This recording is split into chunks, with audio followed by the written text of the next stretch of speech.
Group's anonymous forum explodes. The anonymous internal forum of the group was on fire.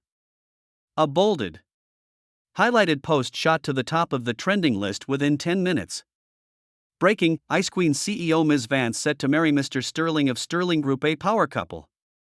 I was delivering documents to the chairman's office when I passed the pantry. The hushed whispers of several colleagues stabbed into my ears like needles.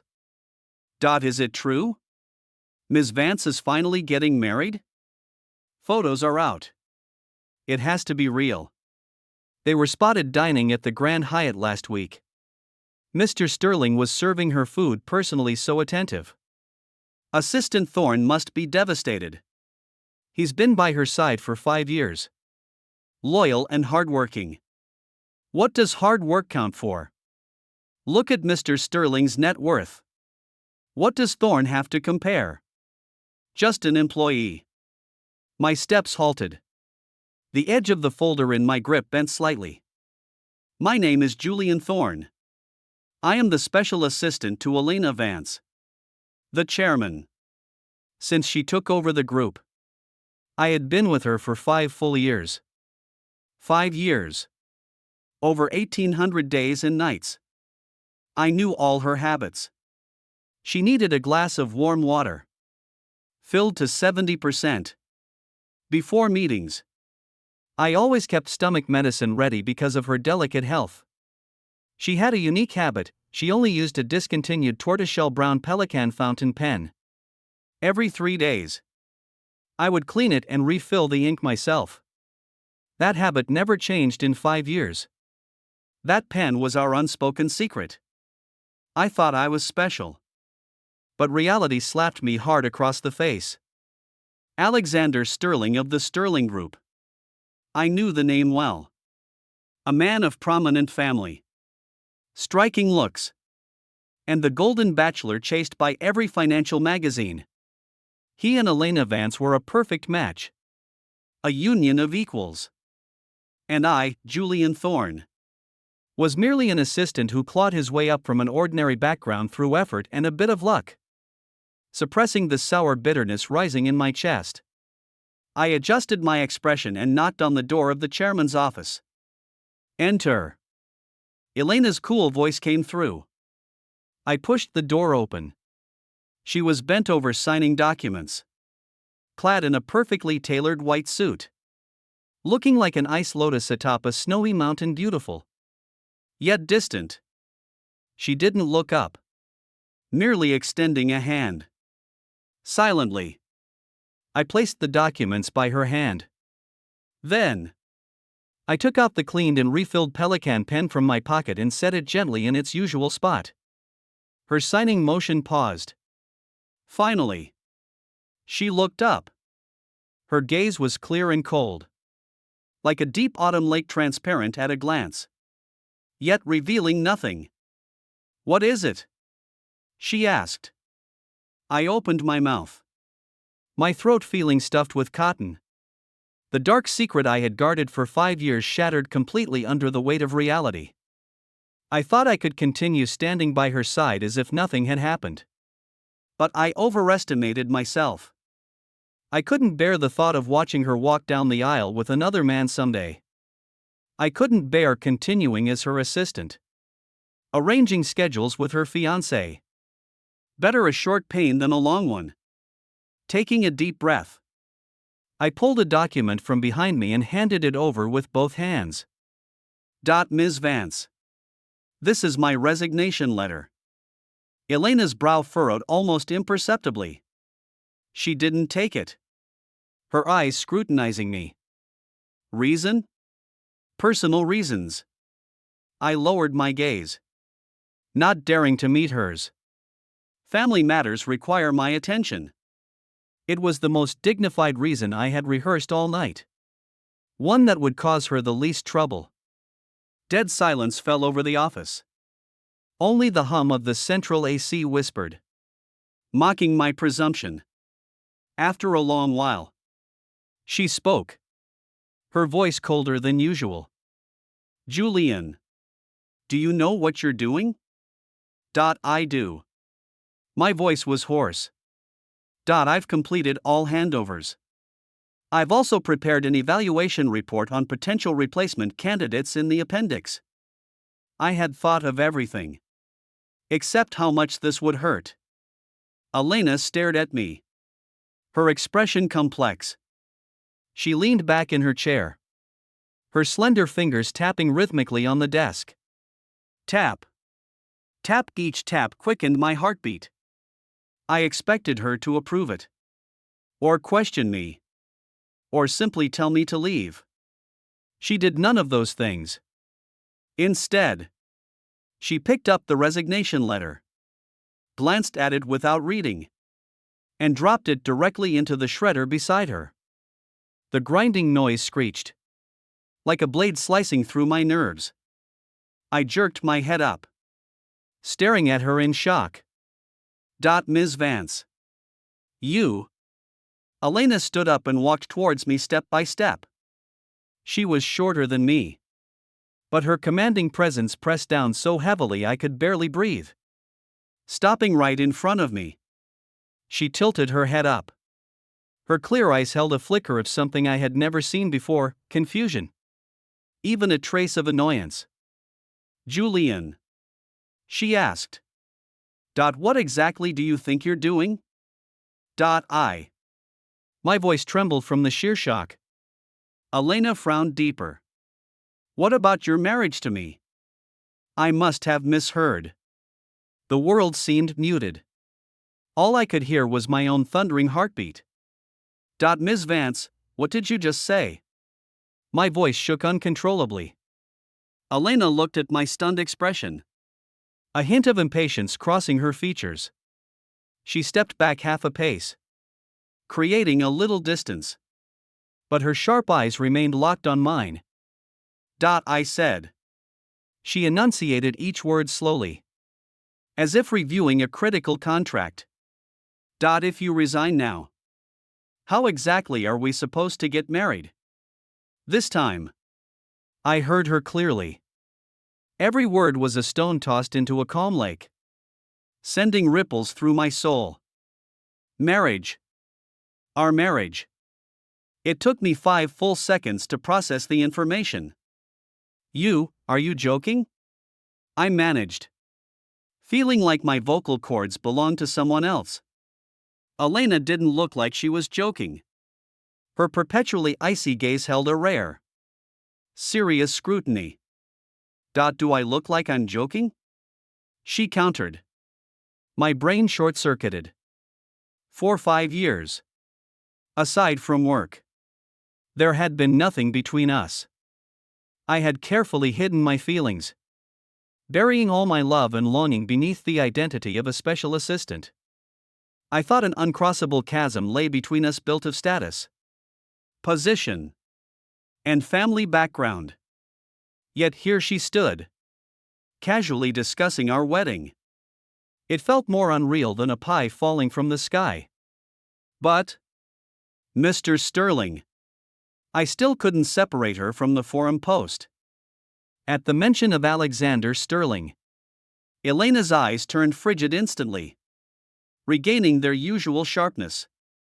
That was the Sterling family's wish, not mine, she stated flatly. A probe for a business alliance. I've already had PR handle it. She paused, as if deeming it necessary to explain further. Last week at the Hyatt was a routine dinner between senior management of both companies. Sterling was there. His serving food was a low-class tactic to create a false narrative in public. As for an engagement, a cold, mocking smile touched her lips. He's not qualified. A few simple sentences dismissed the swirling rumor as a cheap farce. This was Elena Vance. Always composed. Always in control. My heart felt like a roller coaster, plunging from the depths only to rocket skyward. So, it was all fake. Overwhelming joy crashed against my rationality, leaving me momentarily speechless. Elena watched the shifting expressions on my face, seemingly misunderstanding. She frowned, What? You don't want to? No. I want to. The words burst out before I could stop them. Louder than I intended. My face flushed crimson instantly. God! What was I saying? Like an idiot. I'd blurted out my true feelings. Elena seemed taken aback by my sudden reaction. But quickly.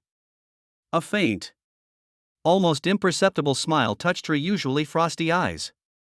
That smile was like sunlight piercing through thick ice, revealing a different Elena Vance. If you're willing. That's fine, she said, reverting to her usual cool tone. As if discussing a routine business agreement rather than a lifelong commitment. She turned and walked back to her desk. The resignation letter never existed. From today. Besides your daily duties, you'll handle one more thing. What? I felt like I was dreaming. Our wedding plans, she said, pulling a schedule from her drawer and sliding it toward me. This is my itinerary for the next 2 weeks. See when you're free to go get the certificate. I looked down at the densely packed schedule. Meetings, inspections, transnational negotiations. Now, on this schedule symbolizing the operation of a multi-billion-dollar empire, I was to pencil in one item: get marriage license. It felt surreal. Also, Elena seemed to remember something. Looking up at me. I own 3 properties, a car, and 21% of the group's shares. I'll have legal draft a prenuptial agreement tomorrow. If you have any requests, state them directly. I snapped back to attention, waving my hands frantically. No. Ms. Vance. I don't want anything. She arched an eyebrow. Then what do you want? I looked at her, summoning every ounce of courage I possessed. I don't want your assets. I only have one request. I want to pursue you openly. As Julian Thorne. Not as your assistant. For 5 years. All my devotion had been cloaked in the guise of work. Driving her home was on the way. Blocking drinks for her was my duty. Bringing her hot congee late at night was within my purview. No longer. I wanted her to know that everything Julian Thorne did for Elena Vance wasn't for work, but for love. Elena gazed at me steadily. Silence returned to the office. This time, the air lacked tension. Instead, it held an indescribable intimacy. After a long pause, she gave a soft accepted. She picked up the Pelican pen and crossed out a major meeting scheduled for the next afternoon. Then, she handed the pen to me. Tomorrow afternoon at 3. I'm busy. My heart sank. Had she changed her mind? But then I heard her continue. But I believe Ms. Elena Vance should be free to go see a movie with Mr. Julian Thorne. The next afternoon. Sitting in the dark cinema. I felt like a teenager on his first date. My palms were slightly sweaty. Unsure how to even hold the popcorn. Elena sat beside me. She had shed the signature white suit, replacing it with a beige cashmere sweater and simple jeans. Her long hair cascaded over her shoulders. She was unrecognizable from the queen who commanded boardrooms. She looked gentle. It was an arthouse film. Slow-paced. About waiting and missed chances. I barely registered the plot. All my senses were focused on the woman beside me.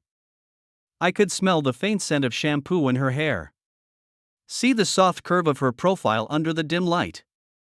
Feel the slight flutter of her eyelashes during poignant scenes. All of it made my heart race. Midway through, the heroine left the hero due to a misunderstanding.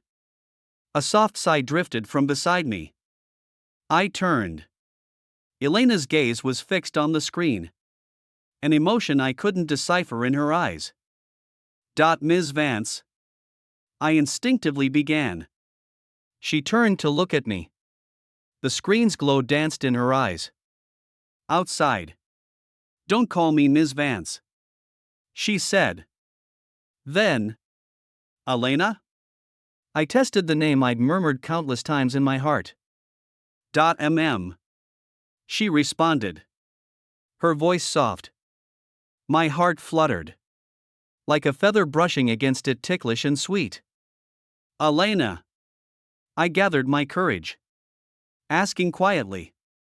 Do you think the heroine shouldn't have left? Elena was silent for a moment. Perhaps. She said.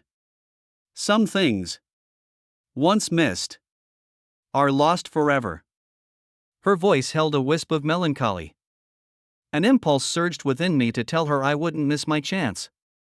I reached out. My fingers tentatively brushing against hers on the armrest. Her hand was cool. Like fine mutton fat jade. She didn't pull away. Emboldened, I enclosed her entire hand in my palm. Her body stiffened momentarily.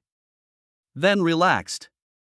For the rest of the film, I saw nothing. All my awareness centered on the hand clasped in mine. Her hand was soft. Small. Entirely enveloped by mine. I could feel the subtle, real warmth emanating from her palm. This feeling surpassed earning $1 million bonus or signing $1 billion deal. It filled me with profound satisfaction and happiness. When the credits rolled and the lights came up, Elena and I walked out hand in hand with the dispersing crowd. Around us were couples. Just like us. Looking utterly ordinary. No one knew that the woman in the beige sweater beside me controlled a billion-dollar empire. Where to next? She asked. Her tone natural. As if we'd dated like this many times before. I booked a restaurant. I replied nervously. I took her to a private kitchen I treasured for a long time. Small, but elegant. The owner was a distant uncle of mine. A master chef. Seated, I offered her the menu. She didn't even glance at it. Pushing it back. You order. You know my tastes. Another wave of warmth spread through my chest. Yes. I knew her tastes. I knew she disliked cilantro and offal. Preferred light Huayang cuisine. And had a particular fondness for mushrooms. I ordered several of her favorite dishes with practiced ease. Matsutake mushroom soup. Stir-fried asparagus. Crab roe tofu. Dish after dish arrived. A feast for the eyes and palate. I served her a bowl of soup, placing it by her hand. Elena. Try this. Their specialty. She lifted the spoon. Sipped. And her eyes brightened. Delicious. Her praise pleased me more than if I'd eaten it myself. The meal was warm and harmonious. No workplace pressure. No hierarchical barriers. We were like any ordinary couple. Chatting and eating. I told her embarrassing stories from my childhood. She listened quietly. A faint smile gracing her lips. So, this was what she looked like when she smiled. Beautiful. After the meal, I drove her home. The car flowed smoothly through the evening traffic. Soft music played. Neither of us spoke. Just before arriving, I remembered something. Elena. About the prenup. No need. She cut me off. Huh? I was startled. She turned to look at me. In the twilight, her eyes shone brilliantly. Julian. Since I chose you, I trust you. My past. My present. My future, I want to share them all with you. If you insist on signing, then sign the clause about sharing assets. My heart clenched.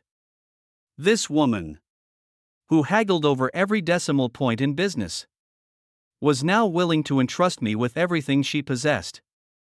How could I ever deserve her? Elena. My voice caught. Don't talk. She suddenly leaned closer. I held my breath. A soft, cool kiss landed on my cheek. A dragonfly skimming the water, brief contact. Then gone. A reward, she murmured. For today's performance. A faint blush stained her cheeks. Then she swiftly pushed open the car door and stepped out. I sat frozen, touching the spot where her lips had been. It felt like it was on fire. I didn't laugh like a fool until she disappeared into the apartment building. So, icebergs could melt. Queens could blush. In the following days, my relationship with Elena transformed drastically. At work, I remained her capable special assistant. Only now, my colleagues' glances held more scrutiny and awe. The rumors of an engagement to Sterling were crushed by Elena's forcefully worded public statement. The statement explicitly declared she was currently focused on her career and had no matrimonial plans, warning others against using despicable tactics to manufacture. It was practically pointing at Alexander Sterling's nose and cursing him. The entire business circle enjoyed the spectacle. Privately, Elena and I were like any other lovesick couple. We left work together, ate dinner together. She took me to her regular gym, I took her to browse my familiar wet market. We talked more about work, life, hobbies, values. Stripped of her queenly aura, I found her quite ordinary. She'd soften at the sight of a stray cat, brighten upon tasting a delicious dessert, and lean against my shoulder, silent when tired. I grew increasingly addicted to this version of her. And she, it seemed, grew more dependent on me. Several times, alone together, she'd naturally rest her head on my shoulder, closing her eyes for a brief respite. She said she could only truly relax when she was with me. Each time, I felt those 5 years of waiting were worth it. Getting the marriage license moved onto the agenda. We chose a sunny Friday. That morning, I wore a newly bought white shirt, equal parts nervous and excited. However, just as I prepared to leave and pick her up, an unexpected visitor appeared. Alexander Sterling. He wore a bespoke charcoal gray suit, hair slicked back, face adorned with a polite but distant smile. He blocked my doorway, flanked by 2 bodyguards. Assistant Thorne. Long admired, he said, extending a hand. I didn't shake it, just looked at him coldly. Mr. Sterling. To what do I owe the pleasure? Sterling didn't seem embarrassed. He retracted his hand smoothly, smiling. Nothing much. Just wanted a chat with Assistant Thorne. He emphasized. Assistant Thorne. The contempt unmistakable. I have nothing to discuss with you, I said, trying to sidestep him. His bodyguards immediately stepped forward, blocking my path. My expression darkened. Mr. Sterling. What is the meaning of this? Sterling's smile remained, but his eyes turned colder. Julian. Let's dispense with the pleasantries. I know you're close with Elena. Name your price. How much to make you leave her? Hearing this, I laughed out of anger. Mr. Sterling. Do you think everything in this world can be measured by money? Sterling chuckled, as if I'd told a joke. He looked me up and down, his gaze lingering on the old watch I'd worn for 5 years. The disdain was blatant. Otherwise? He shrugged. Assistant Thorne. I know you're competent. Elena's right-hand man. But you need to recognize reality. You and her? Not from the same world. He took a step closer, lowering his voice, adopting a condescending tone. Rent for this apartment? 10 grand? 20? A necklace I gift Elena costs more than your rent here for a decade. That car you drive? Company provided. Right? Any random car in my garage is worth more. What exactly do you think you bring to the table for her happiness? Each sentence was a needle, pricking precisely at my deepest insecurities. Yes. I wasn't as wealthy or well-connected as him. Everything I owned, I'd earned through relentless effort. Step by step. To those born with silver spoons. Perhaps it meant nothing. But that didn't mean my feelings could be trampled and priced. I straightened my spine, meeting his gaze steadily. My eyes were calm and resolute. Mr. Sterling. Happiness isn't measured by money. At least. What I give her is genuine affection. Whereas you? Merely want to use her for whatever benefits the Sterling family desires. Called out. Sterling's composure finally cracked. He dropped the feigned smile, his eyes turning icy. Julian. Don't be ungrateful. I'm giving you a graceful exit. He pulled a check from his suit's inner pocket, holding it between 2 fingers, thrusting it toward me. $1 million. Leave her. Leave this city. I looked at the check. $1 million stared back. Glaring and absurd. $1 million to buy out 5 years of deep devotion. What did he take my relationship with Elena for? I didn't take it. Just stared at him coldly. Mr. Sterling. It seems we truly have nothing to discuss. I have an appointment. Kindly move. I tried to walk around him. Stop. Sterling snarled, his voice rising. Julian. Last chance. You think Elena actually likes you? She's just using you as a convenient tool. A shield against family-arranged matches. Once she's done with you, you think you'll still have it this good? You believe me? One word from me, and I can make your life in this city unbearable. His words grew increasingly vile. But I didn't get angry. Because I knew he was panicking. A truly confident man didn't resort to threats. His desperation only proved his insecurity. Finished? I asked calmly, looking at him. Then please leave. Oh. And keep your check. Maybe buy yourself some brains with it. Without acknowledging his livid face, I brushed past his bodyguards and headed straight for my car. In the rearview mirror, I saw Alexander Sterling standing there, glaring at my car, his eyes venomous. I knew this wasn't over. But I wasn't afraid. For Elena, I'd face any challenge. When I arrived at Elena's apartment building, I was 10 minutes late. She was waiting downstairs, wearing a white shirt matching mine, layered under a light gray trench coat. Seeing my car, she checked her watch, a slight frown creasing her brow. I hurried out, rushing to her. Sorry, Elena. I'm late. What happened? She was perceptive. I hesitated, then decided to tell her. Alexander Sterling, he came to see me just now. Elena's eyes instantly frosted over. What did he say? I recounted the encounter verbatim, including the $1 million check. After listening, Elena fell silent.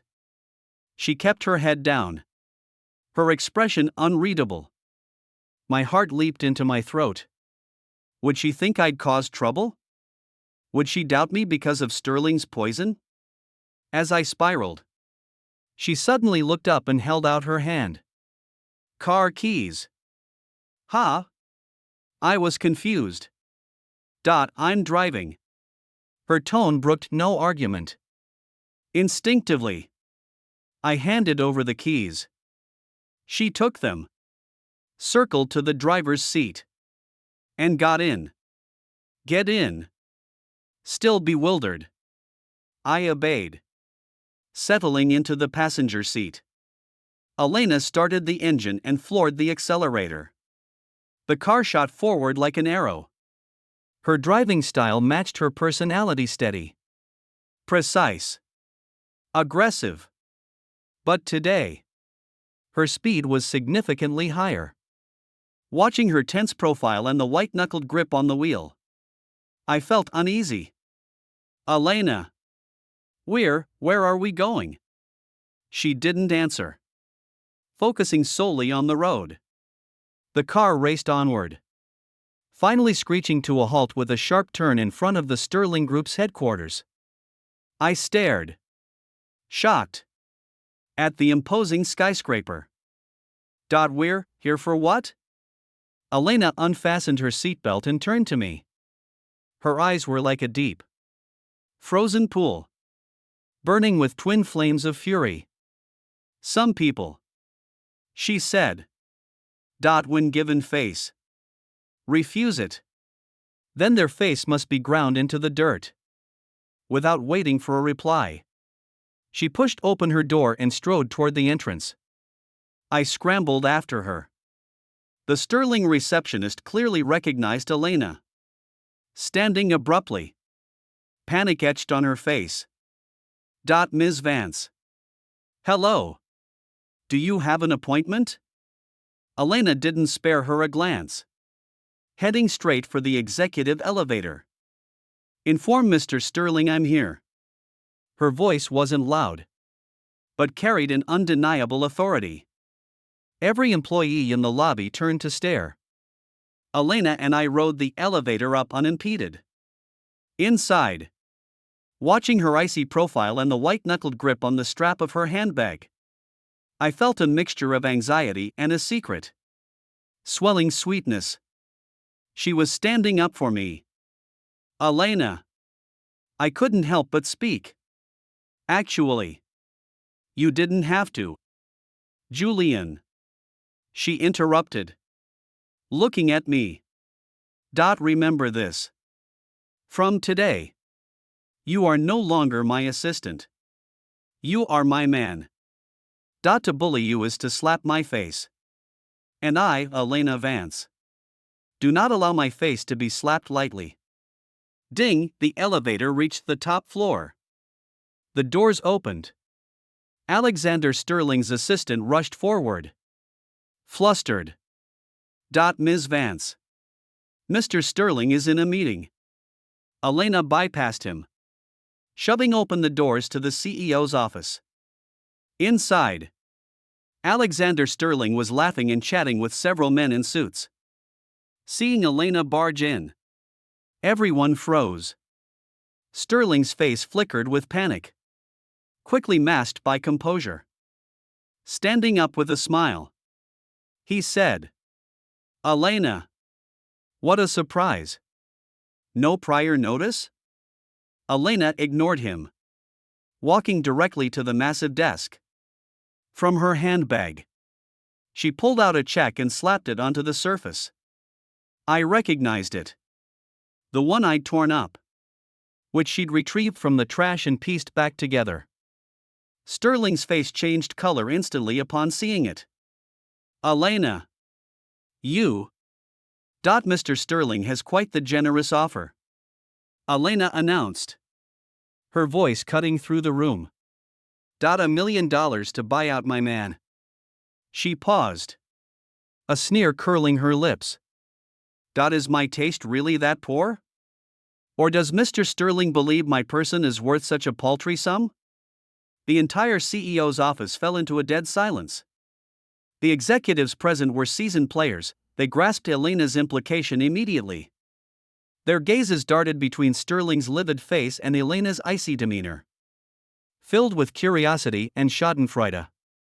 Sterling's face was beyond saving. He probably never imagined Elena would storm his company and escalate things so publicly. All for me. Elena. You misunderstand. He tried to explain. I merely. Merely what? Elena cut him off, her gaze sharp as a blade. Merely attempting to humiliate my fiancé with money? And then telling me he's unworthy? Fiancé. The word exploded like thunder in my ears. I looked involuntarily at Elena, noticing my gaze. Instead of avoiding it, she walked over, and in front of everyone, naturally looped her arm through mine. Her action was a clear declaration of my status. My heart hammered wildly. The warmth and softness of her arm against mine felt surreal. Sterling's face twisted completely. He glared at Elena's hand linked with mine, jealousy and malice practically oozing from his pores. Elena. You're falling out with me over an assistant? He's not an assistant. Elena corrected, her voice glacial. He's Julian Thorne, the partner I, Elena Vance, have chosen to spend my life with. With that, she turned to the executives. Nodding slightly, she continued. Gentlemen, apologies for interrupting your meeting. However, I'd like to take this opportunity to clarify something. All collaborative projects between Vance Group and Sterling Group are hereby terminated, effective immediately. Vance Group will have no involvement in any project Mr. Sterling participates in. The statement was a bombshell. The executives exchanged glances, their faces paling. Vance and Sterling were industry titans. While competitive, they shared numerous joint ventures. Elena's decree effectively severed ties with Sterling Group and potentially Alexander Sterling himself. An older man, a Sterling vice president and Sterling family veteran, stood up. Ms. Vance. What is the meaning of this? Jeopardizing both companies' interests over a man? Elena let out a cold laugh. VP Sterling. You jest.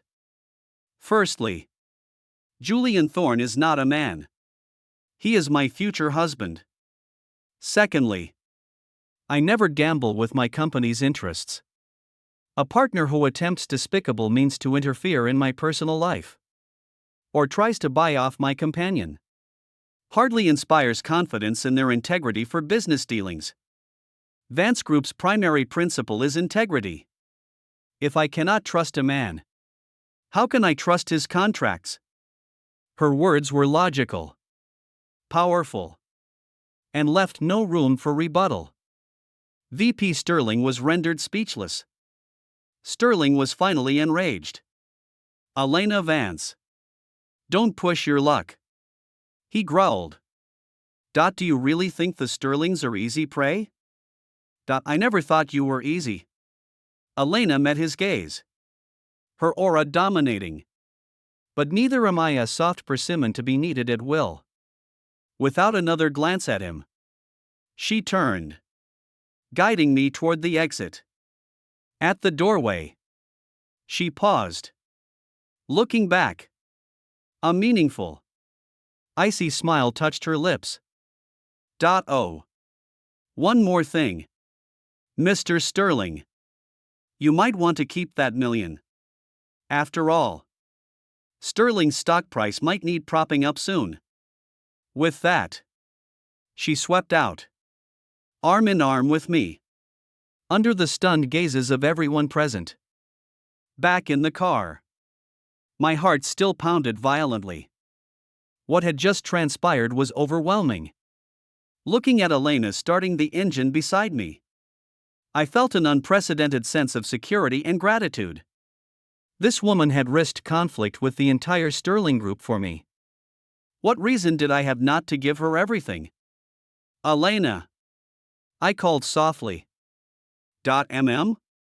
She responded, keeping her eyes on the road. Thank you. I was sincere. Thank you for protecting me, trusting me, giving me a backbone I never knew I had. Elena glanced at me via the rearview mirror, the corner of her mouth lifting slightly. For what? Husband and wife are one, aren't they? She called me fiancé, then husband and wife. I felt like I'd been dipped in honey. But concern lingered. However, this means the collaboration between Vance and Sterling. It's cut off. Simple. She replied dismissively. An unstable partnership is a ticking time bomb. Better dismantled early. Vance thrives without Sterling. Some projects might yield lower profits, but they carry less risk. It's negligible. She dismissed a commercial decision that could shake the industry with a few sentences. That was her always with her own judgment and confidence. The car pulled up outside her apartment building. We hadn't made it to the courthouse today. I felt regret. But my heart was brimming with other emotions. Before getting out, Elena stopped me. Julian. Yes? She unbuckled her seatbelt, turned, and looked at me seriously. You just now, did you hear what I called you? My heart skipped. I nodded. I heard. Then, do you have anything to say to me? Her gaze burned into mine, filled with anticipation. I looked into her eyes. Mere inches away. Those clear, icy pools reflected my nervous image. Taking a deep breath, I reached out, gently cupping her cheek. Elena, I love you. This was the first time I'd spoken those 3 words so directly. No longer the respect of an assistant for his boss. No longer the admiration of a subordinate for his leader. But a man's most sincere confession to the woman he loved. Elena's body trembled slightly. Her long lashes fluttered like butterfly wings. Then, she closed her eyes and leaned in. I didn't hesitate. Lowering my head, I captured her lips. This kiss differed from the fleeting touch on my cheek earlier. It carried 5 years of suppressed devotion, the ecstasy of regained hope, an infinite longing for the future. It began as gentle exploration, then deepened into an uncontrollable surrender. I felt her initial shyness melt into response. Her arms wound around my neck. The world outside the car windows ceased to exist. My world contained only her. After a long while, breathless, we finally parted. Her lips were swollen from my kisses. Her gaze languid, veiled in a watery mist. She was no longer the aloof ice queen, but a woman deeply in love, shy, tender, responsive, resting my forehead against hers. My voice was husky. Elena, marry me. This wasn't her unilateral declaration. It was my, Julian Thorne's, most solemn plea. She looked at me, her eyes seeming to hold a galaxy of stars. She didn't speak, only nodding firmly. Then, she pulled something from her handbag. A small velvet box. Opening it revealed a simple platinum ring. Men's size. I intended to give this to you this afternoon, after we left the courthouse, she said, a hint of shyness coloring her voice. Seems it must come out early. She took the ring and lifted my left hand, preparing to slide it on. I caught her hand. No, I said. Elena froze. From my own pocket, I produced an identical velvet box. Opening it revealed a matching women's ring. I had prepared this ring 3 years ago. The day I was promoted to special assistant and my annual salary first hit 6 figures. I bought it. I'd carried it with me ever since, fantasizing about the day I could place it on her finger myself. Today, that fantasy became reality. Seeing the ring in my hand, Elena's eyes gradually reddened. I knelt on one knee. In the cramped car, pouring every ounce of my piety and love into my upward gaze. Ms. Elena Vance, will you do me the honor of becoming my wife? Tears finally spilled from Elena's eyes. Crystal drops traced paths down her flawless cheeks like broken strings of pearls. In 5 years, I'd seen her angry, cold, decisive, never crying. Panic seized me. I rose, using my thumb to wipe away her tears. Elena, what's wrong? Did I do something wrong? She shook her head, suddenly wrapping her arms tightly around me. Her face buried in my neck, her warm tears soaking my shirt. Julian. Her voice was muffled, thick with tears. You idiot. I held her, gently patting her back. Why? Why didn't you tell me sooner? She choked out. Do you know how long I waited? I was stunned. Waited? How long? What did that mean? Could it be? An unbelievable thought flashed through my mind. I gently pushed her back, cradling her face, looking into her eyes. Elena, what did you mean just now? Elena sniffled, slightly embarrassed as she turned her face away. Just what I said. You knew I liked you? All this time? She didn't answer confirmation enough. Since when? I pressed. She was silent for a moment before whispering. 3 years ago. The company annual gala. The annual gala 3 years ago. I searched my memory frantically. That year, the company chartered a 5-star hotel. Elena, as chairwoman, became the target of endless toasts. She'd been unwell that night, a stomach flare-up leaving her pale, heartbroken. I intercepted most of the drinks for her.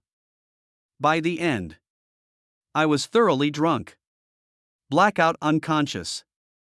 I only remembered waking the next morning in my hotel room, tucked under covers, a cup of warm honey water by the bed. I'd assumed it was hotel staff or a colleague. That night, you took me back to my room? I ventured. A faint blush tinted Elena's cheeks. More than that, she said. You were drunk, clinging to me, refusing to let go. Kept calling my name. Elena. Elena, don't go. She mimicked my drunken slur, her voice soft and tender, making my face burn. So, drunk me was that embarrassing? And you said. She paused, seemingly struggling.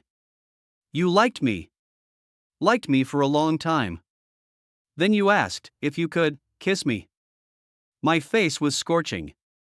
I wished for a crack in the earth to swallow me. Never did I imagine my 5-year hidden secret was blurted out by my own drunken mouth. So that night, I kissed you.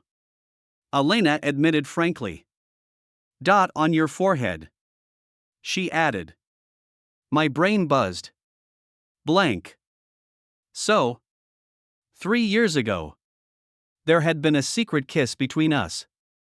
And I'd known nothing. Then why didn't you tell me? I asked numbly. If she'd told me sooner, wouldn't we have avoided these 3 lost years? Elena's gaze dimmed slightly. I thought you'd remember the next morning. But you didn't. You treated me the same as always, the next day, respectful. Distant. As if nothing happened. I thought it was just drunken nonsense. I feared that if I spoke, we couldn't even remain colleagues. She looked at me. A hint of vulnerability in her eyes. Julian. Do you know? After that, I gave you so many chances. I deliberately let you drive me home. Pretended to fall asleep in the car. Intentionally mentioned only to my family that I was dating you, hoping they'd assume it was true. Even when my mother asked about my romantic life, I said I had someone I liked very much. Someone I was evaluating. My heart clenched painfully. So, unknown to me, she had done so much for me too. And I, the fool, blinded by inferiority and that ridiculous gap in status, had missed every olive branch she extended. I was the world's greatest idiot. I'm sorry. Elena. So sorry. I hugged her tightly. Remorse and tenderness flooding me. I was too stupid. I thought. I didn't deserve you. Idiot. Elena murmured, returning my embrace. Her voice gentle. In love, it's never about deserving. Only about loving. We held each other in the car for a long time.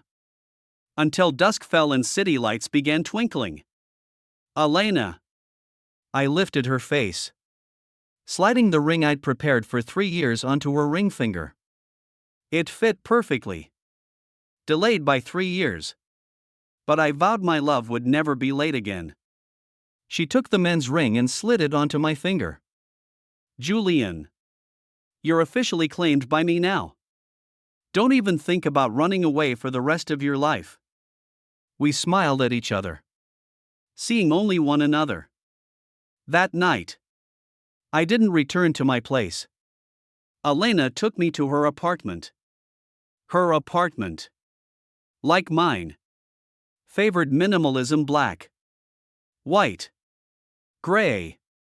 The only difference was its vast size. And the enormous walk-in closet, filled with haute couture suits and gowns. Looking at those clothes, I felt the gap between our worlds keenly. Elena seemed to sense my thoughts. She hugged me from behind, resting her chin on my shoulder. What is it? Nothing. Just, your world feels so big. So what? She chuckled softly. Even the biggest world needs a master. She led me to the empty half of the closet.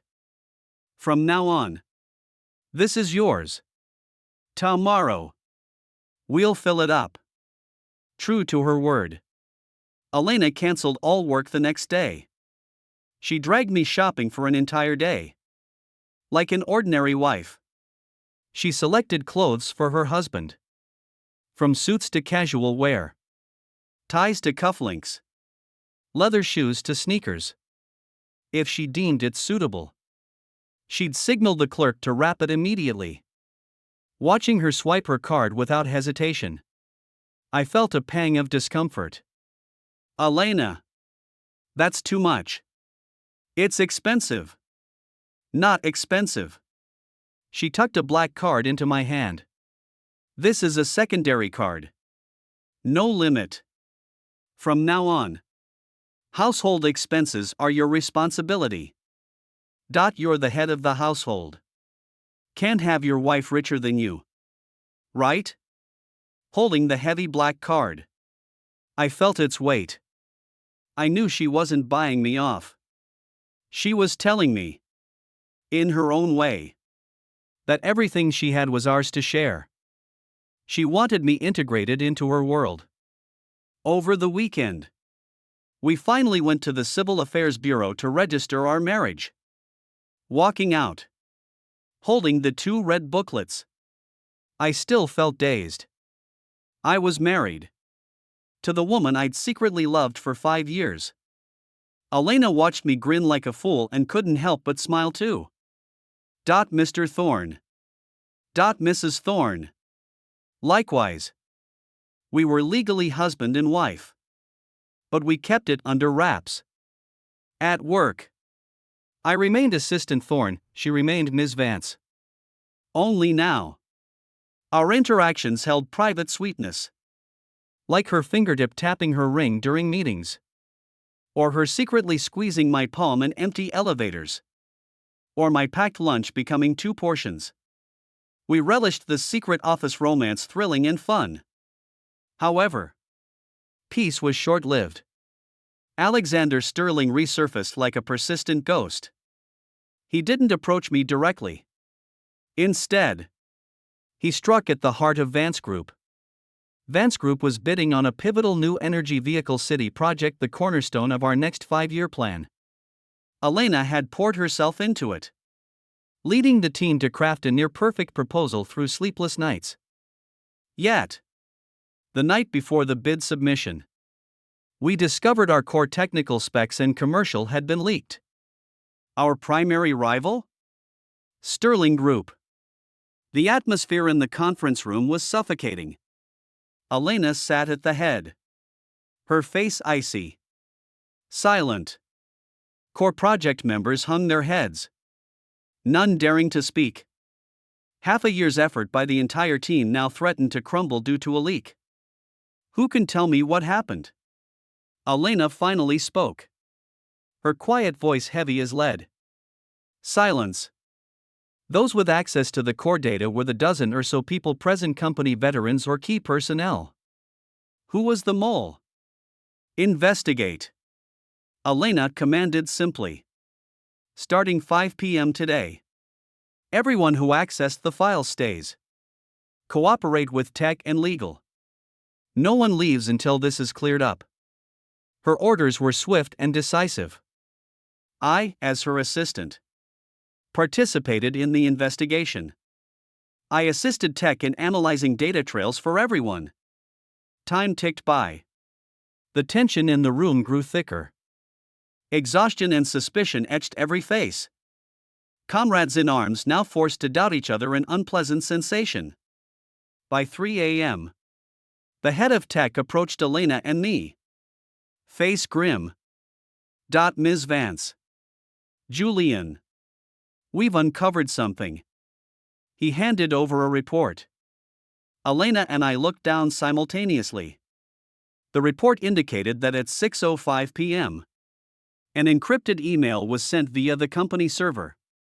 The recipient's address, after layers of obfuscation, resolved to an offshore server. And the originating IP address pointed unequivocally to my office. My mind reeled. Impossible. I looked up. Elena was watching me, her eyes holding a complex emotion I couldn't decipher. The tech head sounded apologetic. Julian. According to records, you were still in your office finalizing meeting minutes at that time. I was. I confirmed. Elena had been in an emergency executive meeting. I was alone, handling follow-up tasks. It wasn't me. I denied immediately. My computer had triple password protection. Only Elena knew the codes besides me. I would never betray her. I understand. Julian. The tech head nodded. But all current evidence points to you. Other eyes in the room swiveled toward me. Suspicion. Scrutiny. Disdain. Needles piercing me from all sides. I was speechless. Impossible. I repeated. Someone framed me. Framed? A sly voice interjected. It was Zhao, the marketing director. A man who'd never gotten along with me. Assistant Thorne. Watch your words. Who else in this company has access to your office besides Ms. Vance? Are you implying Ms. Vance leaked it herself? His words were venomous, aiming to sever trust between Elena and me. Zhao. You. Rage made me clench my fists. Enough. Elena's voice cut through. Quiet but absolute. She stood, sweeping her gaze around the room. Until this is conclusively resolved, I will not tolerate baseless speculation. Her eyes finally settled on me. Julian. Come with me. Turning. She exited the conference room. Taking a deep breath, I quelled my anger and followed. Back in her office, she shut the door, sealing out the sounds. Elena didn't sit. She stood before the floor-to-ceiling window, overlooking the city lights. I couldn't see her expression. Anxiety churned within me. Would she believe me? Elena. I began hoarsely. Don't you have anything to say to me? She didn't turn. Her voice unreadable. I didn't do it. I looked at her back, stating each word clearly. Believe it or not, I, Julian Thorne, will never do anything to harm you. Elena was silent for a long time. So long I thought she wouldn't answer. Finally, she turned slowly. Her face held no anger. No doubt, only profound weariness and icy resolve. I know it wasn't you. Relief washed over me so intense my eyes stung. In this moment of universal suspicion, only she believed me unconditionally. It was enough. However, she continued, her eyes flashing with reluctant resolve. All evidence points to you. To satisfy the board and the project team, I must act. My heart lurched again. Effective tomorrow. You are suspended pending investigation.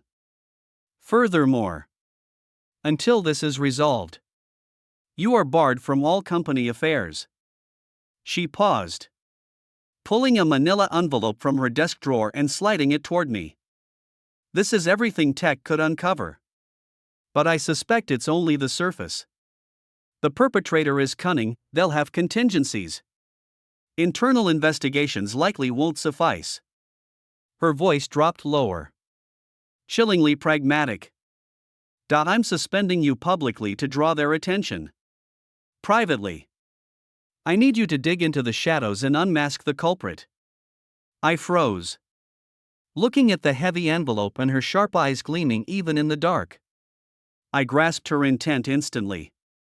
Feint in the east. Strike in the west. She was placing me center stage as bait while handing me a hidden blade for counterattack. Even cornered, she thought not of retreat, but of offense. I accepted the weighty envelope. Opening it. Inside was a thick stack of documents. Beyond the email logs and IP analysis from tech, there was deeper intel. Tracking data on the offshore server. The perpetrator was skilled, using multiple proxies. But Vance's tech team wasn't incompetent. They'd traced it back to a general location, a private data hosting center in Switzerland. The final page held a printed profile. A blonde, blue-eyed foreigner named Andrew Smith. Identity: Chief Technology Officer. Sterling Group's Swiss subsidiary. All clues pointed to Sterling. To Alexander Sterling. But it wasn't enough. This was all circumstantial. Insufficient for a solid evidentiary chain. Useless in court. Sterling knew this. He'd calculated accordingly. Elena. I understand. I closed the folder, my gaze hardening with resolve. Don't worry. I will dig him out. Elena looked at me, the tension in her face easing into a glimmer of approval. She walked over, adjusting my slightly rumpled collar. Julian, I trust you. Her soft words carried immense weight. But the world outside won't. She added.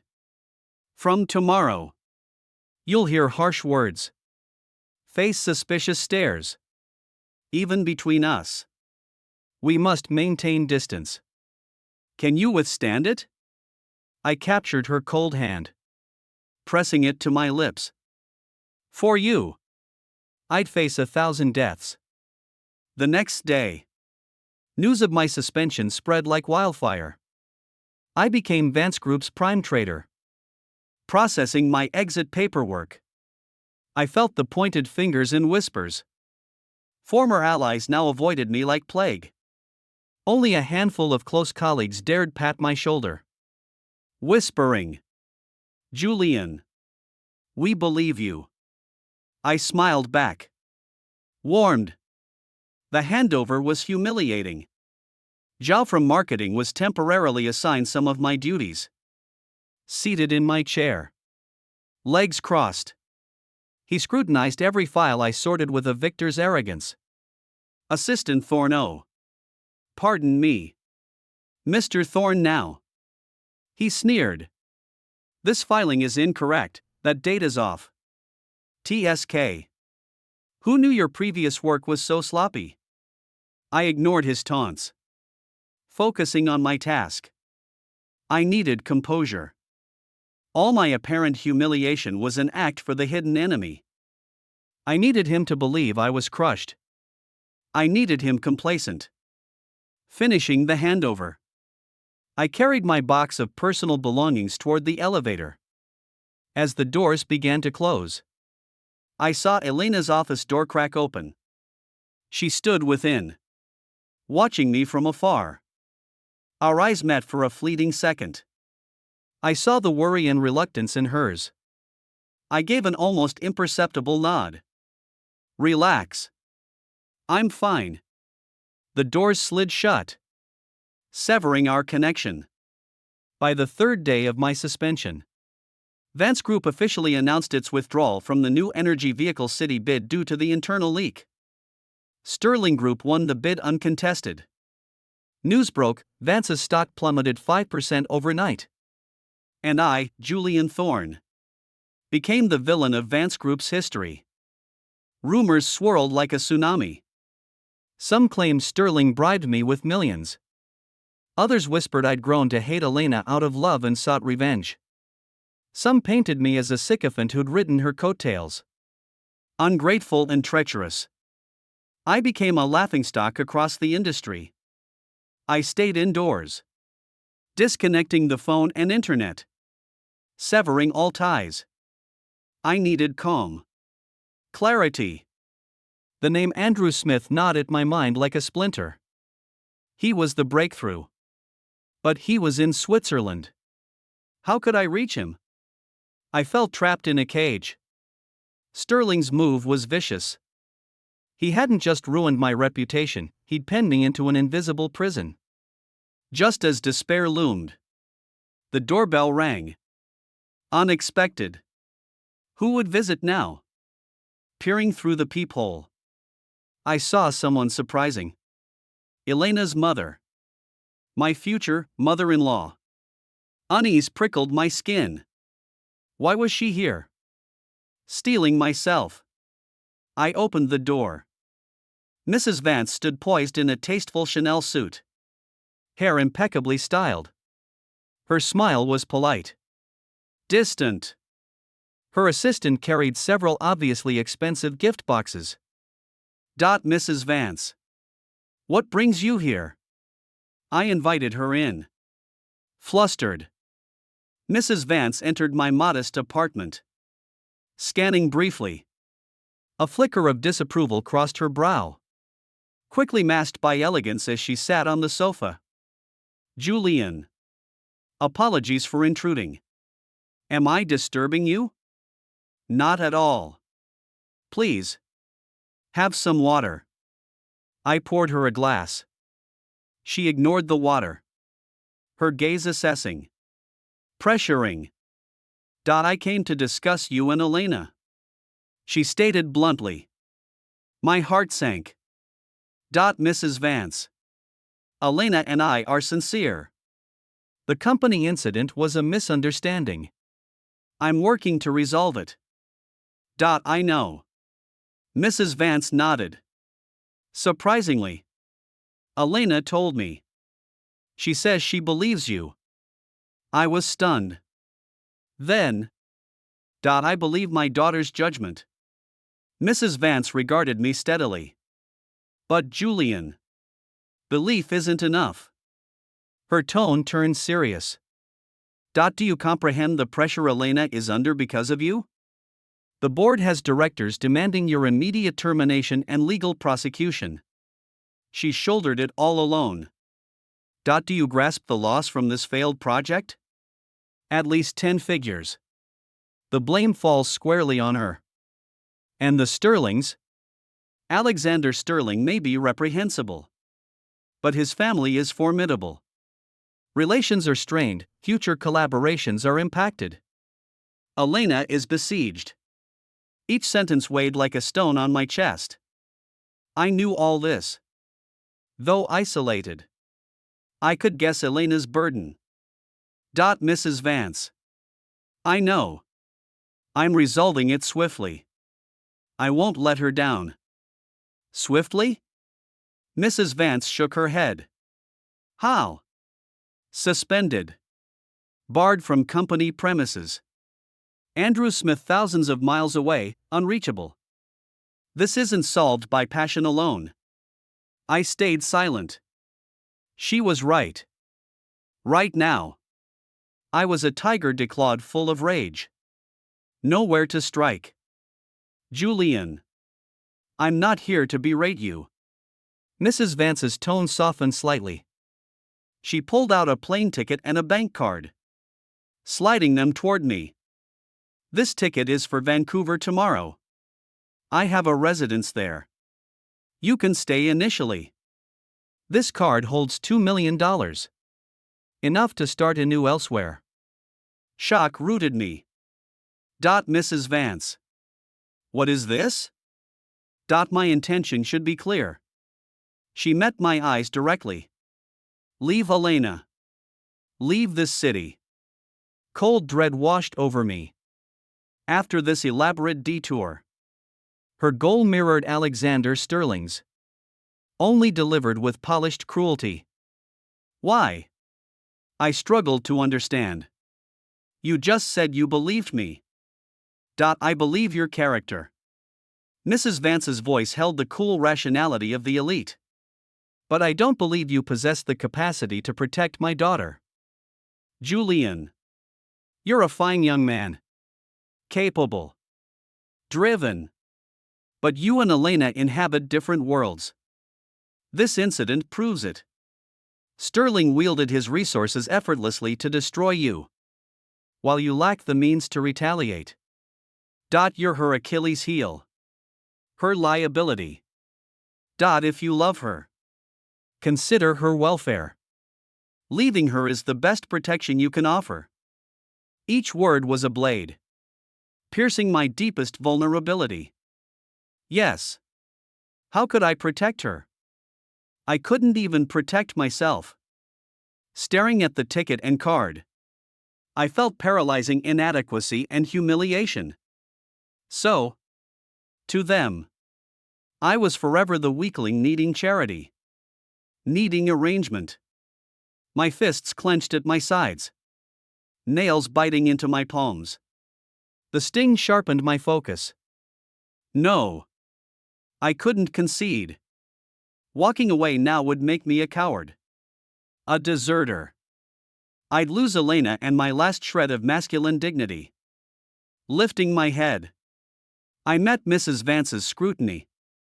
My eyes now calm. Resolute. Mrs. Vance. Thank you for your concern. I pushed the ticket and card back. But I cannot leave. I admit your points are valid. Currently, I lack the power to counter Sterling. I am Elena's weakness. That doesn't mean I always will be. If a year isn't enough, I'll take 2. If 2 isn't enough, 5. Someday, I will be strong enough to stand beside her, shielding her from storms, not hiding behind her, accepting her protection. regarding this matter. I stood, bowing deeply. Please grant me more time. I, Julian Thorne, stake my honor. I will deliver answers to Elena and Vance Group. Mrs. Vance studied me. Surprise flickered in her eyes. She likely hadn't anticipated my defiance igniting into resolve under pressure. Silence stretched. Long enough I thought she might sweep out. Then, unexpectedly, she smiled. A genuine, approving smile. Good. She stood, nodding. Worthy of Elena's choice. You have backbone. Approaching. She patted my shoulder. Elena predicted you'd react this way. She pulled out something else, handing it to me. Car keys. And a passport. Elena guessed Sterling would send me. Using mind thoughts to persuade you to leave. She said if I couldn't convince you to give you these. I accepted the keys and passport. Bewildered. The passport was mine. Now stamped with a Swiss business visa. The car keys belonged to an Audi A8. What is? The car is downstairs. The trunk holds what you need. Mrs. Vance said. Passport and visa. Elena expedited them overnight. Is for Andrew. A mysterious smile touched her lips. He shares a hobby with you. A passion for collecting discontinued vintage fountain pens. Clutching the keys and passport, I bolted downstairs. A sleek black Audi A8 waited silently below. Pressing the fob, I popped the trunk. Inside sat an exquisite leather case. Opening it, my breath caught. Nestled within were over a dozen vintage pens. Parker, Schaefer, Mont Blanc. Each a collector's dream. Valuable beyond measure. Centered within, displayed on a velvet pedestal, was a 1930s Pelican 100N. Its emerald green barrel shimmered with retro opulence under the light. A legendary Pelican model. Exceedingly rare. Priceless. Within the case lay a letter. Elena's handwriting clean. Forceful. Julian. If you are reading this, you know my heart is with you. Ignore the noise outside. Family pressures. They will test you. But remember, my faith in you is absolute. This game is aimed at us both. Retreat serves their purpose. The pens are my father's legacy. He, too, cherished fine writing instruments. I know you understand them. I entrust them to you. Mrs. Vance will inform you of Andrew's patterns. He frequents a private collectors club in Zurich every Wednesday afternoon. The rest, I trust you know how to proceed. Remember, you do not fight alone. I await your triumphant return. P.S. The Pelican 100N was my father's gift to my mother, their betrothal token. Keep it with you. Consider it my companionship on your journey. Signed simply, Wife, Elena. Holding the letter and the emerald pen, my eyes welled again. This woman, always anticipating, paving my path in her own way, offering the strongest support and gentlest encouragement. She never intended for me to flee. She was deploying me, strategically, to the battlefield where I was needed most. Mother Vance's persuasion was merely Elena's test. An ultimate examination of my mettle and resolve. Fortunately, I passed. Taking a deep breath, I tamped down all sentiment. Now was not the time for romance. Closing the trunk, I slid into the driver's seat. Passport and visa secured. Mrs. Vance had booked the soonest flight. Departure in 3 hours. Zurich bound. No luggage. Just this case. A case holding all my hope and Elena's complete trust. The drive to the airport was swift. Check-in. Security. In the departure lounge. I texted Elena. Wife. Wait for me. Her reply came instantly. Waiting. The 13-hour flight was nearly sleepless. My mind churned with strategies to approach Andrew. Extract the truth. Direct confrontation? Impossible. As Sterling's tech lead, his lips would be sealed.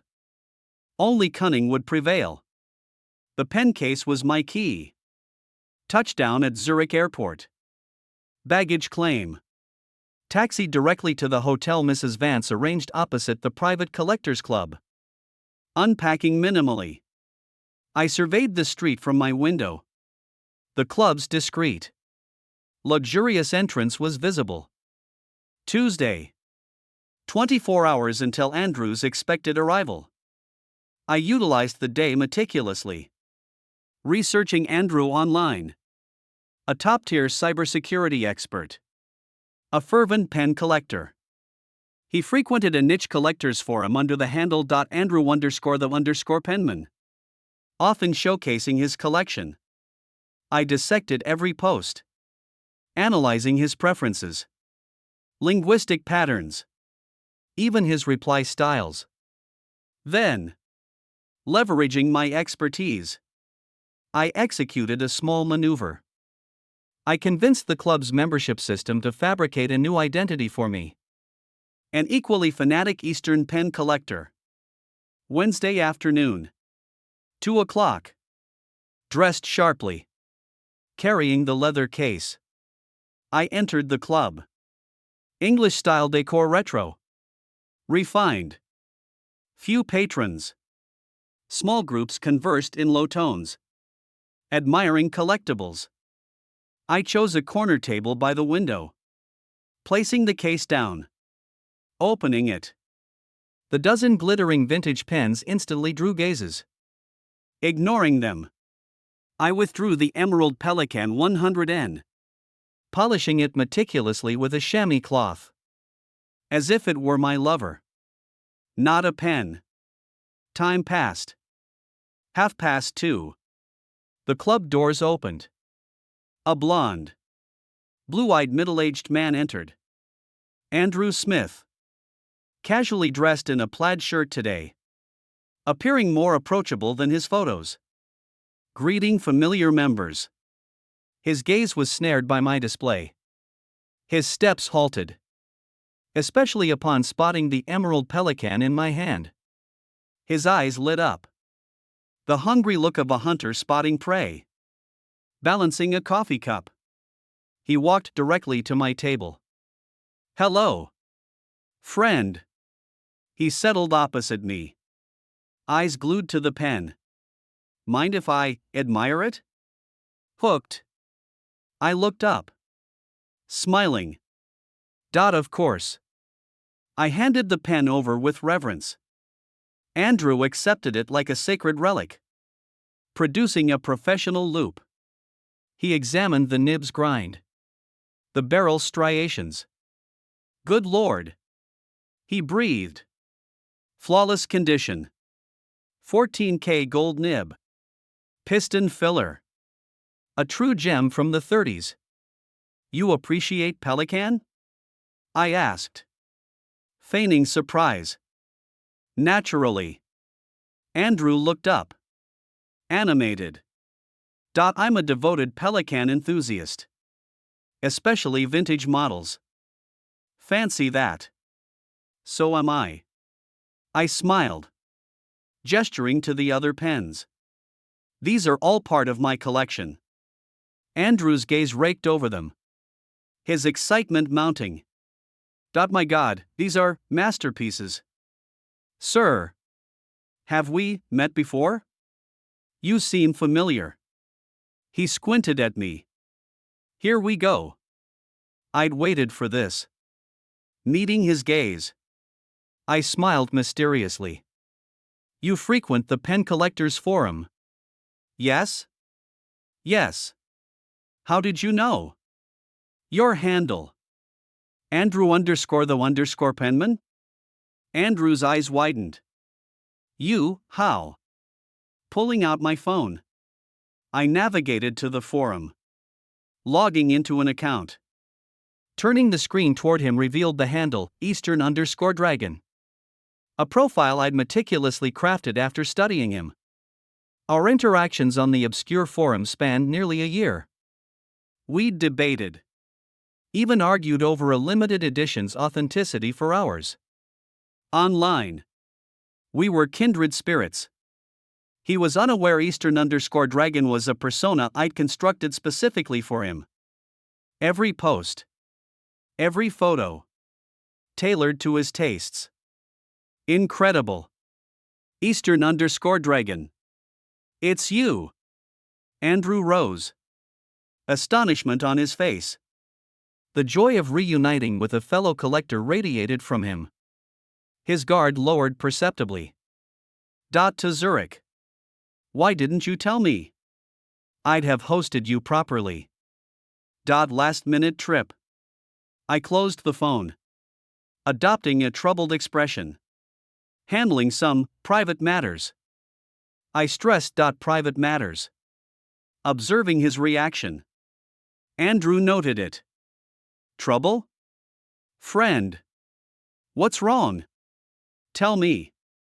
Maybe I can assist. Exactly the opening I needed. I sighed. Feigning distress. Minor issue. Really? A friend's company seems compromised. Oh? How? He leaned in. Sipping his coffee. They suspect an internal leak regarding a core project. I said. My friend traced the recipient's email, ultimately to a Swiss server. What's peculiar? I lowered my voice. Is the sophistication of the framing. They spoofed the sender's IP. Making all evidence point to an innocent. I paused deliberately. Watching him. Andrew's coffee cup halted mid-air. A flicker of unease crossed his eyes. Pointing to an innocent, internal executive. I finished softly. Then. I raised my gaze. Locking onto his. Andrew's complexion paled slightly. The hand holding his cup trembled minutely. Commercial espionage? He asked. Something like that. I mused. My friend's tech team is baffled. The perpetrator is highly skilled. Methods varied. Andrew deflected. Avoiding my eyes. Proxy servers. VPNs. I let him ramble technical jargon. Listening quietly. When he finished, I spoke slowly. Andrew. Those are basic tactics. The situation my friend faces is far more complex. The culprit didn't just spoof the IP. They implanted falsified operation logs within the server itself, making everything appear seamless. Furthermore, they bypassed the corporate firewall, remotely erasing original traces. With each detail, Andrew's face whitened further. These weren't just guesses. They were the precise technical anomalies Vanstech had unearthed but couldn't fully decode. I knew them because I'd spent days reconstructing the sabotage mentally, blending their data with my expertise. Andrew stared at me, shock morphing into naked alarm. He likely wondered how a pen collector understood such advanced hacking techniques. Who exactly are you? He stammered. I ignored the question. Posing another. Andrew. As a cybersecurity expert, how difficult is this level of frame-up technically? Andrew's face was now bloodless. Setting down his cup. The china rattled against the saucer a sharp sound. Well, it requires exceptional skill. He mumbled. Evading my gaze. Is that so? I smiled thinly. Leaning forward. Skill sufficient to send an email from computer A yet have the server log record an IP originating from computer B? I'd targeted the core technical deception of the leak. The linchpin of Sterling's framed job. Andrew's forehead beaded with sweat. Methods vary. He whispered. Andrew. I pressed. Your employer. Alexander Sterling, what is he paying you? The question shattered his remaining composure. He jerked upright, his chair screeching backward. I don't know any Alexander Sterling. I don't know what you're talking about. He turned to flee. Stop. My voice halted him. Quiet but edged with icy authority. Andrew froze. I placed my phone on the table, displaying a video. Recorded from a miniature camera in my breast pocket. Angle discreet. Footage clear. Audio pristine. The video captured my entire conversation with Andrew. If I delivered this to his primary employer, the prestigious Swiss private bank where he served as cybersecurity consultant, what would they think? Andrew held a dual role. Besides Sterling's CTO, he was a highly valued for a top-tier Swiss bank. Financial institutions prized one thing above all: trust and security. They would never tolerate a consultant tainted by commercial espionage. Andrew watched the video, the blood draining from his face. He slumped back into his chair, strength seemingly sapped. What do you want? His voice was a thread. Only one thing, I said, pocketing the phone. My tone calm. Hand over everything. What? All transaction records. Call logs. Email correspondence between you and Alexander Sterling. And the original source code used to frame me. Despair clouded Andrew's features. No. If I give you that, Sterling will destroy me. Do you think you have a choice? I regarded him coldly. Option 1, give me the data. I guarantee this matter ends here. Your name won't appear in any reports. Your current position remains untouched. Option 2, this video lands on your boss's desk tomorrow morning. Choose. It was an offer he couldn't refuse. One path risked Sterling's retaliation. The other guaranteed immediate ruin and loss of his prized career. He knew which held more weight. Andrew sat trembling, sweat dripping. He wrestled internally for a long moment. Finally, deflating like a punctured tire, he slumped. Fine. He closed his eyes, uttering the word. I'll give it to you. 30 minutes later, I walked out of the club, a USB drive in my pocket, containing the grave Sterling had dug for himself. In the sunlight, I glanced back at the club, a cold smirk touching my lips. Alexander Sterling. The game ends now. I didn't linger in Zurich, booking the earliest return flight. On the plane, I slept soundly for the first time in days. Landing occurred late at night domestically. I went neither home nor to a hotel. Directly to Elena's apartment. Ringing the bell. My heart raced. Was she asleep? Soon, the door opened. Elena stood there in a silk negligee. Seeing me, she froze, disbelief in her eyes. Dark circles shadowed her eyes, her face was drawn. She'd endured a difficult few days. Pain lanced through my chest. I stepped forward, enveloping her tightly. I'm back. I whispered into her hair. Elena trembled against me. She didn't speak, only hugged me back with desperate force. I could feel the strain, the pressure she'd borne. Lifting her face, I saw her reddened eyes. Elena. Really?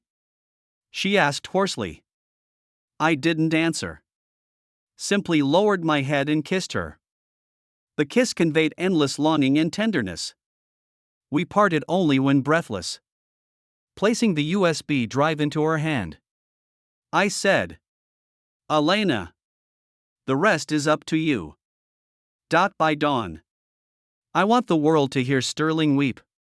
The next morning, as the first light touched the bedroom, Elena was already up. She wore her signature white suit. The decisive queen restored. Only her eyes held less fatigue, replaced by steely resolve. "Sleep more," she murmured, kissing my forehead. "I'll handle what comes next." I didn't laze. I rose too. Today promised a spectacle I couldn't miss. We shared breakfast. Then she departed for the office. I stayed, opening her laptop, logging into the Eastern_Dragon account. I drafted a new post on the Niche Collectors Forum. Title: When artists sullied by gold reflections of a collector. The tone was mournful, recounting a friend's tale. A gifted tech expert, a passionate pen collector, lured by wealth, he accepted a magnate's commission, used his skills to frame an innocent man, securing a crucial project for his employer. Haunted afterward, he betrayed his craft and a collector's code.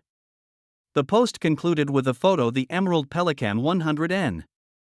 Dedicated to my misguided friend. May you rediscover treasures more precious than gold, conscience and honor.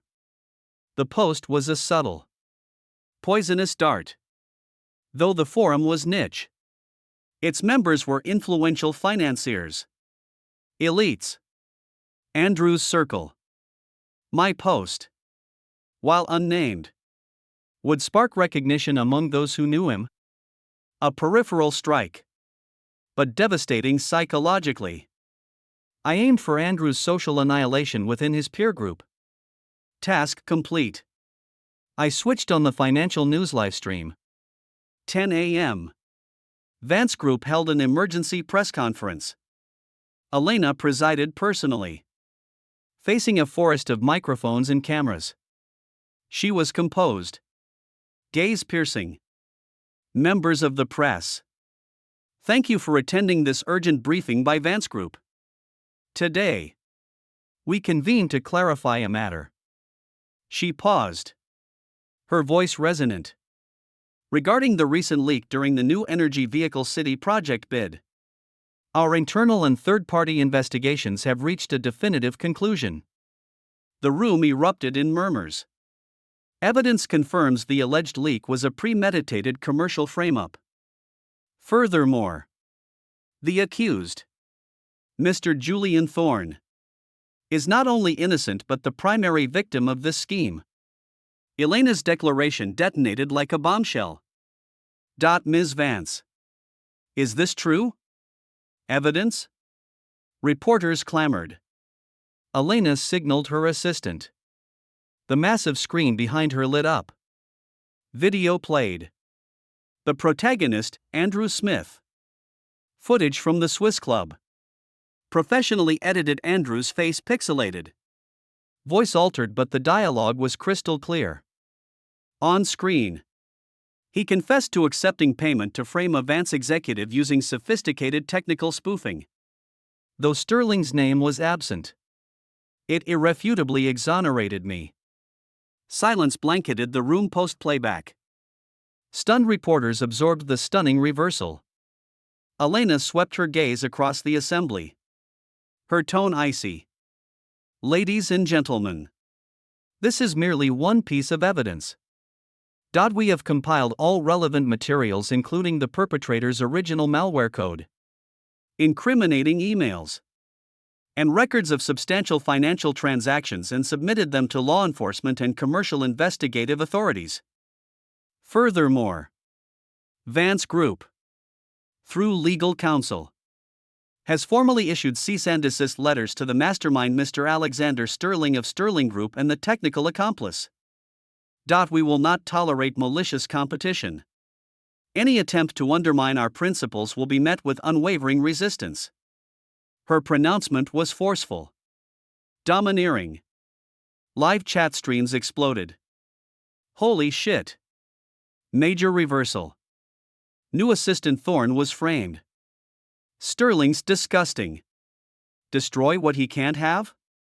Support Ms. Vance. Crush him. Vance rocks. More dramatic than any drama. Watching the radiant woman on screen, pride swelled within me. This was my wife. The press conference was merely the opening salvo. Elena unleashed her second strike, personally authorizing legal action. She dispatched cease and desist letters to all media outlets and individuals who'd slandered me, demanding public apologies and compensation for defamation. Overnight, the internet witnessed a tidal wave of retractions. Influential bloggers who'd vilified me scrambled to delete posts and apologize, fearing Vance Legal's wrath. The third strike, the most lethal, targeted Sterling Group's jugular. Vance Legal, collaborating with several firms similarly wronged by Sterling's tactics, filed a formal whistleblower complaint with the Securities Regulatory Commission. The complaint alleged systematic commercial bribery and unfair competition by Sterling Group across multiple recent bids. Accompanying it was a thick dossier of evidence, including core data sourced from Andrew implicating Sterling in other shady dealings. This punctured the hornet's nest. The SRC announced an immediate investigation into Sterling Group. News broke, Sterling's stock nosedived. Within hours, market cap evaporated by billions. I could almost hear the Sterling family's collective collapse. The offensive was swift, precise, ruthless. Interlocking moves, flawlessly executed. Sterling was nailed to the pillory. By evening, Elena returned home. Fatigue tinged her features, but her eyes gleamed with victory. I embraced her. Darling, you worked hard. Not hard. She leaned into me, her voice softening unexpectedly. Doing this for you, worthwhile. We stood before the floor-to-ceiling windows, watching the city lights emerge. What about Sterling? I asked. Disavowed by his family. Elena replied flatly. Rumor has it the Sterling patriarch suffered a stress-induced collapse. The board stripped Alexander of all positions. He's now a pariah in the business community. The outcome surprised no one. For families like the Sterlings, profit reigns supreme. A tainted pawn was discarded without mercy. And Andrew? I asked. He tendered his resignation at the Swiss bank. His forum account is deleted. Elena informed me. He emailed me this afternoon. The email expressed remorse. He claims he'll never code again. Says he'll relocate somewhere remote.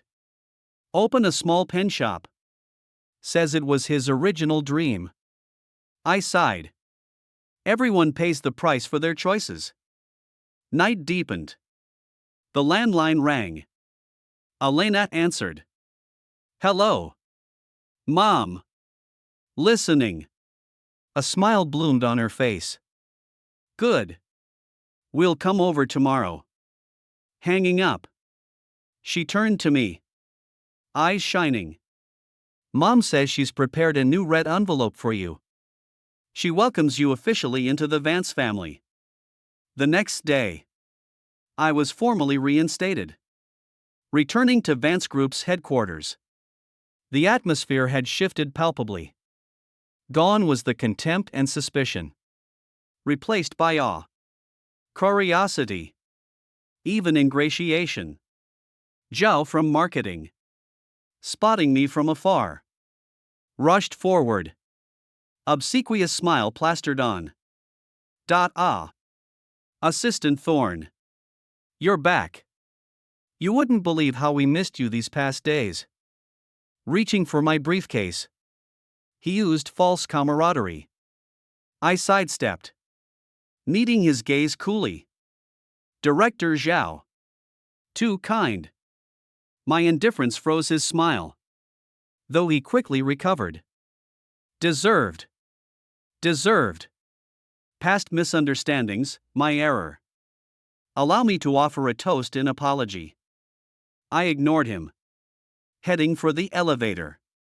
Behind me, his awkward laughter echoed. Kick them when they're down. Add flowers to brocade, such was office politics. Human nature. I'd seen through it. No longer caring. Back in my office. It was spotless. A cup of perfectly brewed coffee steamed on my desk exactly to my preference. Beneath it rested a note in Elena's script. Welcome home, Mr. Thorne. Picking up the note, I couldn't suppress my smile. The morning brought an all-hands executive meeting. First order, Elena publicly exonerated me, announcing commendation and promotion. Mr. Julian Thorne, during the leak crisis, demonstrated exceptional composure and initiative. Traveling abroad, he secured pivotal evidence, averting massive losses for the company. His professional competence and unwavering loyalty warrant emulation.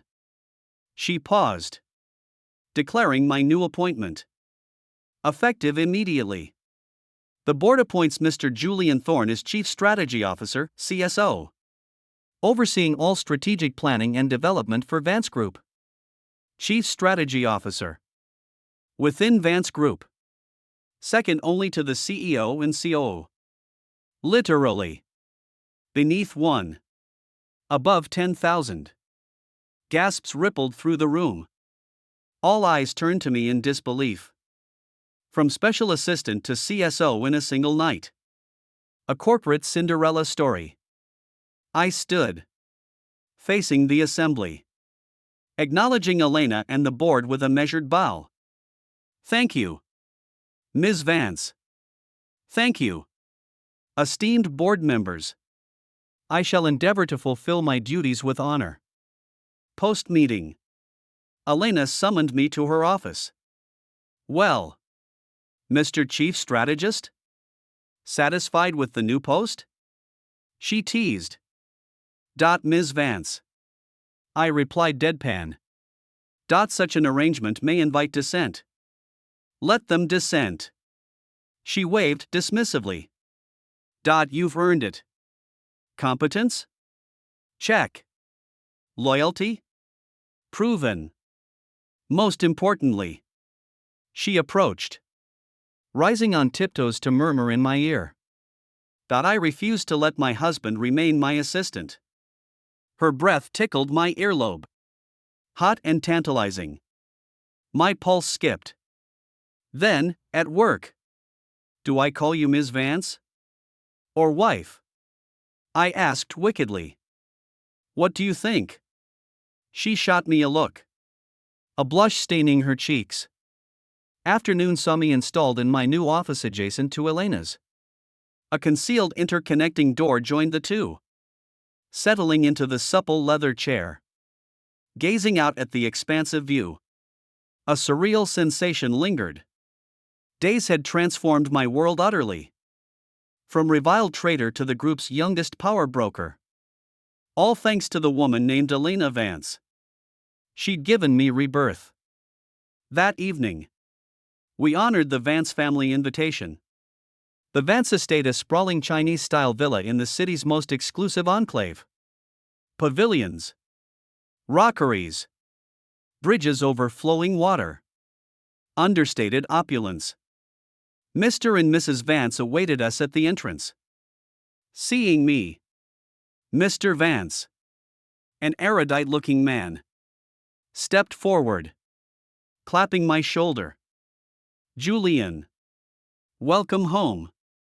His gaze was warm, sincere, devoid of scrutiny. Dad, I responded, a touch embarrassed. Mr. Vance blinked, then laughed heartily. Good. Good. Fine lad. Smooth tongue. Mrs. Vance smiled, linking her arm through mine, pressing a thick red envelope into my hand. Julian. This is your change of address fee. My earlier actions were inappropriate. Don't take them to heart. Mom. Please. You're too kind. I protested. You acted out of concern for Elena. I understand. Mrs. Vance nodded, her approval evident. Dinner was warm, harmonious. Gone were workplace probes or pressures. Mr. Vance discussed tea ceremonies and with me. Mrs. Vance fussed over me. Serving dishes. Complete acceptance. I was family. Elena sat beside me, witnessing the rapport, a contented smile gracing her lips. After dinner, Mr. Vance invited me to his study, redolent with the scent of ink and sandalwood. Walls adorned with master calligraphy. Antique curios occupied display cabinets. Prominent was a glass case housing dozens of vintage fountain pens, the ones from the leather case. Mr. Vance approached the case, indicating the vacant velvet pedestal. Julian. Did you enjoy the 100N? Dad. It's too precious. I. No. Mr. Vance interrupted. That isn't merely a pen. It's a legacy. Turning. He regarded me gravely. I entrust Elena to you not because of your capabilities or the benefits you bring, but because I see in your eyes what I once possessed. That purest devotion to protecting the woman you love. Elena has always been strong-willed. She bears burdens alone, hides behind icy facades. Yet, she craves love and shelter more than anyone. These years, you're the first to see past her armor. The first she cries and laughs freely before. So, Julian, I have one request. Love her well. All your life. Looking at the man entrusting his cherished daughter to me, I nodded solemnly. Dad. Rest assured. So long as Julian Thorne draws breath, I will permit no harm to befall her. Preparations for our wedding accelerated rapidly. Elena's mother engaged the nation's premier wedding planners. Arrangements unfolded seamlessly. My sole duty, accompanying Elena for dress fittings and bridal portraits. Portrait day found us on a picturesque island. Elena, radiant in a pristine white gown, its train sweeping the sand, resembled a celestial being. When she appeared before me, my breath hitched. Never had I seen her more beautiful. Gone was the habitual chill. Her face glowed with a happiness I'd never witnessed. The photographer directed intimate poses, embraces, kisses, shared gazes. Initially, Elena stiffened, uncomfortable. I squeezed her hand, whispering, "Darling, relax. You're the most beautiful bride in the world today." She looked at me, her eyes softening into a smile. Gradually, she loosened up. We chased each other on the beach, kissed by the surf, nestled as the sun dipped below the horizon. The lens captured every joyful moment. That night, at the seaside resort, Elena rested against me, flipping through the day's photos. "This one's nice." She pointed to a shot of me carrying her, running toward the sunset. She grinned like a carefree girl. "Worth looking foolish for you," I murmured, holding her from behind, chin on her shoulder. "Elena," I asked softly, have you ever pictured our future? Our future? Like, when we're old. Hair silvered. Elena pondered, smiling. By then, You'll undoubtedly be a crotchety old man. Insisting I drink your homemade health porridge every morning. Dragging me for evening walks in the park. Then I might find you annoying. She teased. Then added softly. But I'd still drink your porridge. Still hold your hand. Walk every step with you. Hearing her vision. The scene materialized vividly in my mind. My heart overflowed with warmth. Then, let's have a child. I suggested tentatively. Elena stilled against me. I sensed her tension. What is it? Don't you like children? She was silent before turning. Her eyes complex. Julian. There's something I must tell you. My heart clenched. I may have difficulty conceiving. Her voice was soft, tinged with vulnerability. In my early career, I pushed too hard. Compromised my health. Doctors say my chances are significantly lower than average. She looked at me. Anxiety and guilt shadowing her gaze. I'm sorry. I should have told you sooner. If you mind terribly, we could. I silenced her with a finger on her lips. Silly. I looked into her eyes. Ernest. I love you. Not your womb. A child is a blessing. Without one, I still choose you. Elena Vance.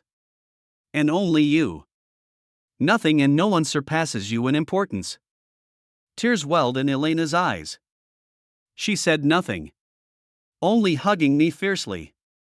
The wedding proceeded as planned. A citywide sensation. Virtually every luminary from business and politics attended. All sought to witness the man who'd conquered the Ice Queen's heart. Standing at the altar's end, watching Mr. Vance escort my breathtaking bride toward me, I felt like the luckiest man alive. Mr. Vance placed Elena's hand solemnly in mine. Julian. From this day forth, my precious daughter is entrusted to you. Dad. Rest assured. I gripped Elena's hand. Promising. I will cherish her always. We exchanged rings. Before witnesses. We pledged our vows. I, Julian Thorne, take Elena Vance to be my lawfully wedded wife. To have and to hold. From this day forward. For better or worse. For richer or poorer. In sickness and in health. To love and to cherish. Till death do us part. I, Elena Vance, take Julian Thorne to be my lawfully wedded husband. As I slipped the ring onto her finger, thunderous applause erupted. I saw Mrs. Vance dabbing her eyes below. Mr. Vance's eyes were suspiciously bright.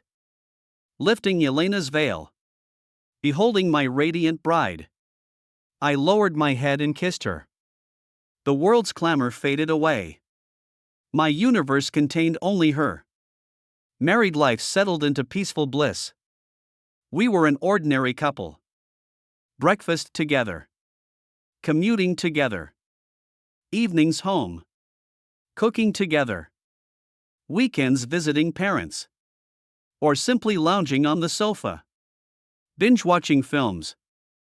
Colleagues grew accustomed to the occasional PDA between the CSO and CEO. Like Elena sipping coffee Julian personally delivered during meetings. Or Julian savoring dinners Elena cooked especially for him after late nights. The once aloof queen now frequently bore a gentle smile. And I was no longer the assistant needing her protection. Professionally, I became her indispensable partner. Together, we spearheaded Vance Group into new markets, achieving consecutive commercial triumphs. Personally, I became her staunchest anchor. Her vulnerabilities and exhaustion revealed themselves solely to me. A year later, at Vance Group's annual gala, Elena, as chairwoman, delivered her address. Concluding remarks on performance and outlook. She shifted gears. Tonight, I have joyful news to share with everyone. Her gaze found me across the ballroom. Tender affection glowing within. Our chief strategist will soon be promoted to fatherhood. Stunned silence lasted a beat. Then, deafening cheers and applause rocked the hall. I rose. Shocked. Looking at the smiling woman on stage. Words failed me. She was pregnant. Since when? How did I not know? Elena laughed, extending her hand toward me. I stumbled toward the stage like a puppet. Silly, she murmured, placing my hand on her still flat abdomen. 2 months along. My hand trembled against her belly. Here. A life ours grew. Overwhelming joy flooded me. I swept her into my arms. Incoherent with emotion. Darling. I love you. Love you to death. Beneath us. Good-natured laughter and applause swelled. Holding my wife. My queen. My entire world. Only one thought remained. These 5 years of secret devotion were the wisest, luckiest decision of my life. For they granted me possession of the entire cosmos.